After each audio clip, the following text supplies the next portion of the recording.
How comes that a whole community, large numbers of people perished here? The enormity of the Wagalla massacre, the worst... Many people have advocated for justice for the victims of Wagalla massacre, the worst human rights violation in Kenya's history, whose ghosts live well within the residents 3 decades later. Journalists have covered the story of Wagalla, but justice is yet to be served.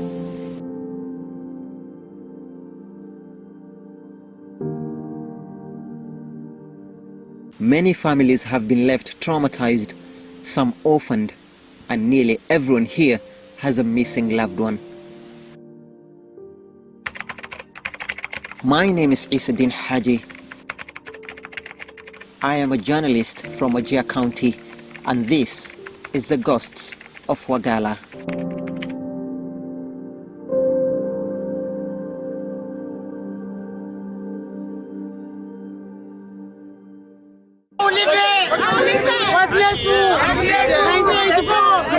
On the eve of the burial of Kenya's second president, the late Daniel Arap Moi, protests erupted in my hometown of Wagalla, a section of residents whose family members were murdered at Wagalla airstrip on February 14, 1984, lined up to commemorate their slain relatives. A pain they continue to carry 3 decades later, their public display of anger very evident. Tusimame gorohi tukumbuke mkumbukumbu ya baba yetu vile amefanya siku 4. Baba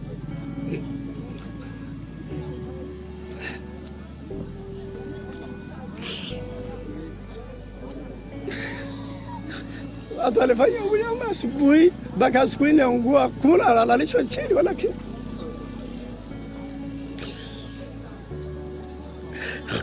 I can remember vividly.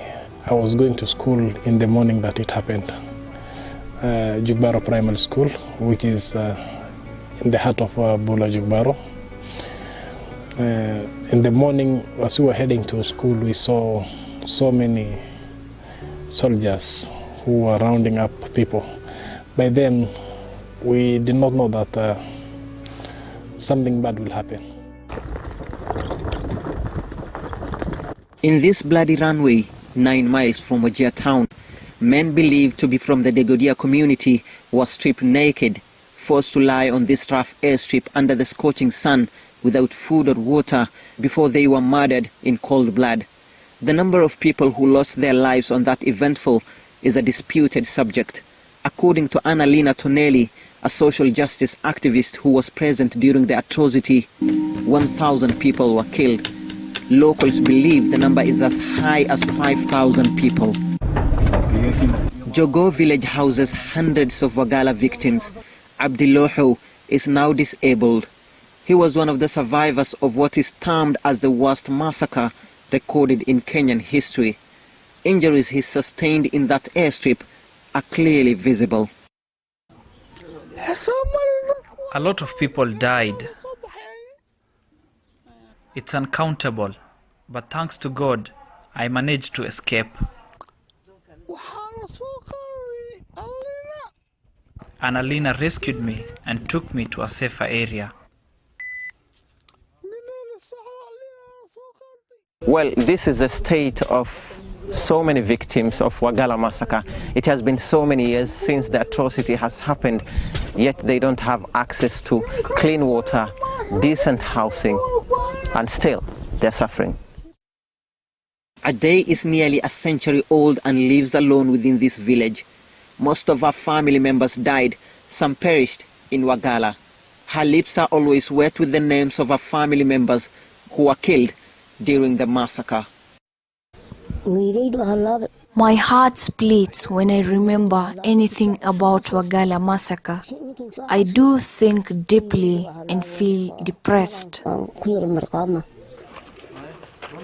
Wagalla Home is a community-based organization that operates within this village. Thanks to them, Ade and many other victims of Wagalla massacre have been supported. She now has a house to call home. They are indirectly affected by the Wagalla massacre. So the reason why this village is different from any other village is because this is the village that was most affected by Wagalla massacre.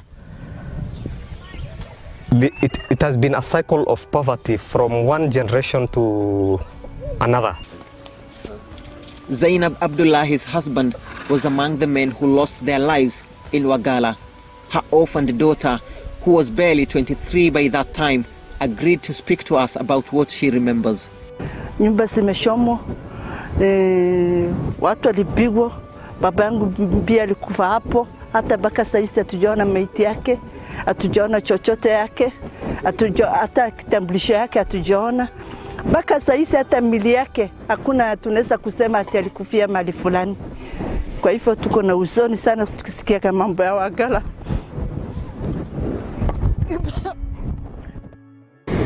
It is so sad that the wounds have not healed. The emotions are still tangible. 36 years have passed and nothing has changed. On hearing those sad stories, so many questions ran in my mind. Questions that most of younger generations fail to understand. Why did the people of Wajir have to undergo such an ordeal? What did they do to deserve such mistreatment? Why did the government that was supposed to protect them turn to betray them? There was clan conflict between two sub-clans of the Somali community, that's the Ajuran and the Godia clan. So basically that's what the reason. Some people say that both clans were asked to surrender weapons, and the Ajurans did, and the Dogodias did not do. Some people say there was a notorious person within the Dogodia who refused to surrender arms, and he had a militia. You know, there are many narratives. They were picked, they were rounded, all of them in groups, and they were taken to Wagalla airstrip. The thinking was that the Kenya government, the security personnel which are supposed to protect the lives and property of the people, were the ones who rounded them. So there was no suspicion of that they will be killed. The other thing, there was nothing, there was no fear that was there before that. So people didn't have any doubt on the government that was going to cause a massacre their own people.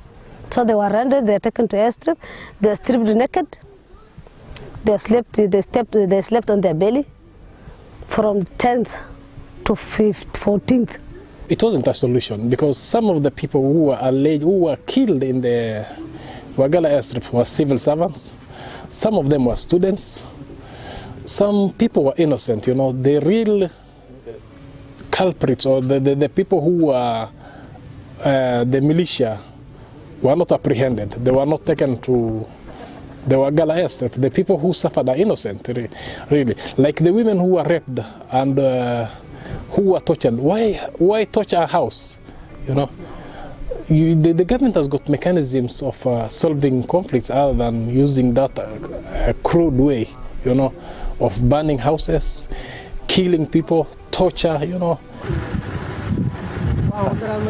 So many women were widowed, most of them believed to have been raped by security actors operating within the villages. Resistance and failure to comply left many women with scars and memories that is unforgettable. That cuts will not be healing, no matter how many years it takes. And the memories will not be washed away. It will going to be a new day every day. Some of them, it's possible they have conceived through that rape, giving birth to that child. You can't kill an innocent child. What will you do? That memory is there and it's killing their mothers. Up to now, they never married again. They never remarried. They stayed with that man in their mind, that pain with them, and some even died with it.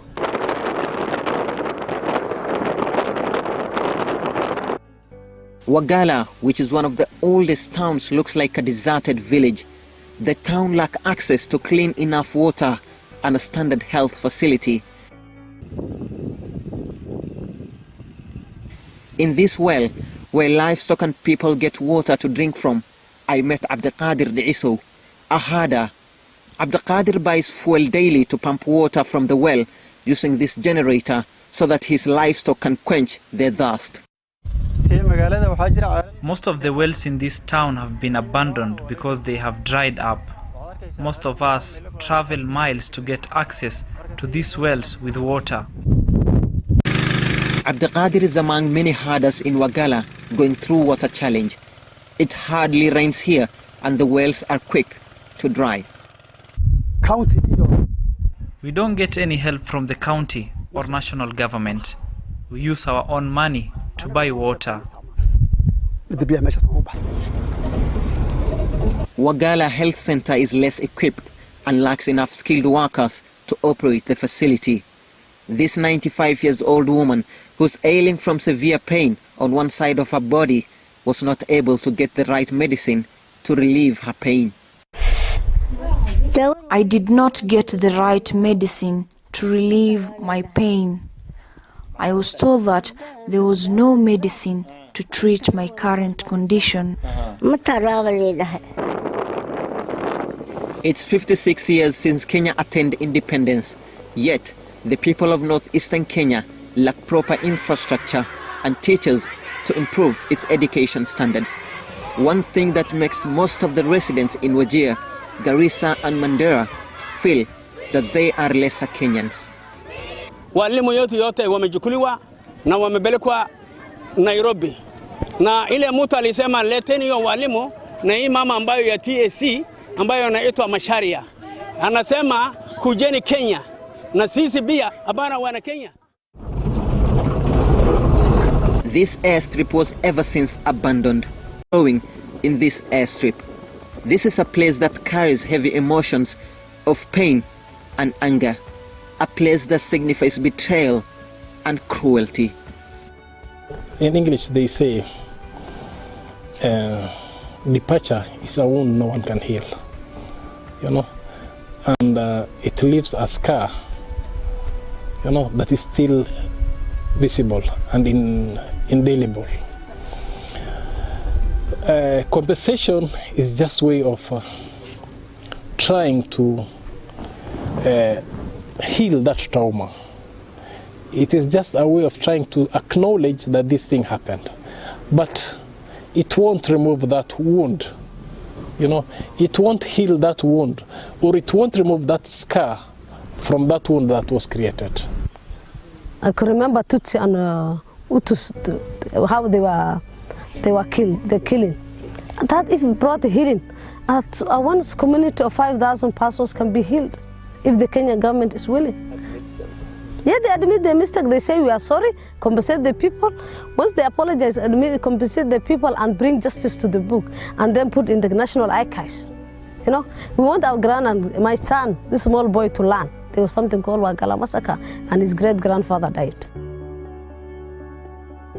Fatuma believes that her children and grandchildren have a right to know about Wagalla massacre and its painful history, but for now grapples with the challenges of poor infrastructure and poor quality of education as non-local teachers deserted the desert. Isadin Haji, TV 47.